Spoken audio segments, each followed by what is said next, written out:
The United States national debt is now 35 trillion, 717 billion, 705 million, 665,132 and 70 cents. Let that sink in for a second. That's over $35 trillion. Now, I know big numbers like that can sometimes feel abstract, but let's break it down and really get a sense of how absurd this is. If you tried to pay off this debt in $100 bills, you'd need about 357 billion bills. That's a whole lot of cash. To put it into perspective, if you started stacking those $100 bills one on top of the other, the pile would end up being over 375 miles tall. That's tall enough to reach the outer limits of Earth's atmosphere. Who knows? Maybe we should just launch our debt into space and be done with it, right? But let's say we're not launching the debt into space. What if we had to move all those $100 bills using trucks? Well, you'd need about 17,368 trucks just to haul that much cash. And these aren't tiny trucks either. We're talking about your massive 18-wheelers.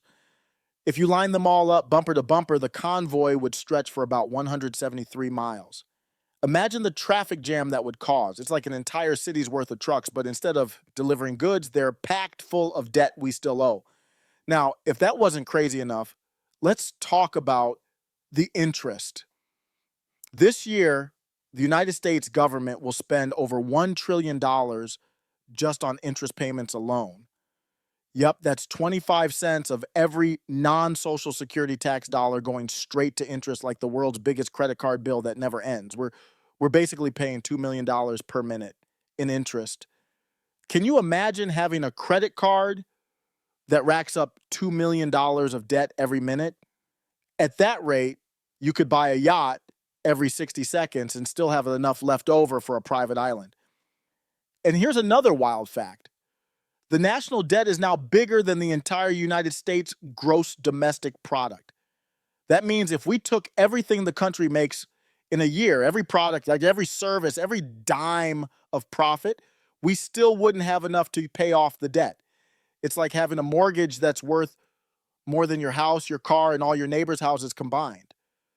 But hey, what's a little mortgage debt between 330 million people, right? So where's all this money coming from? Well, the Federal Reserve has been buying up a lot of the debt by, you guessed it, printing more money. It's like they've got a magic money tree that never runs out of cash. And while that might sound like a dream, it's not exactly a sustainable solution. But who knows? Maybe we'll invent some new financial wizardry to get us out of this hole. Or maybe the debt will keep growing until we're asking aliens for a loan. Either way, it's one wild ride. All right. Now that we've wrapped our heads around these absurd numbers, it's time for you to weigh in. What would you do if you had 17,368 trucks full of cash at your disposal? Let me know in the comments below.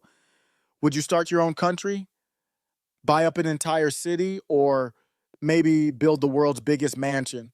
And while you're at it, make sure to subscribe and hit that like button for more mind-blowing breakdowns like this one. Because if we're going to be stuck talking about trillions of dollars, we might as well have a little fun with it, right? At the end of the day, these numbers aren't just for shock value. They're a real wake-up call about where we're headed.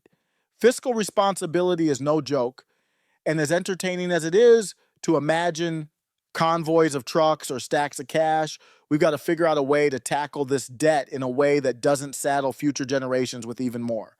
So keep the conversation going, and let's see what we can do about it. Little MAGA.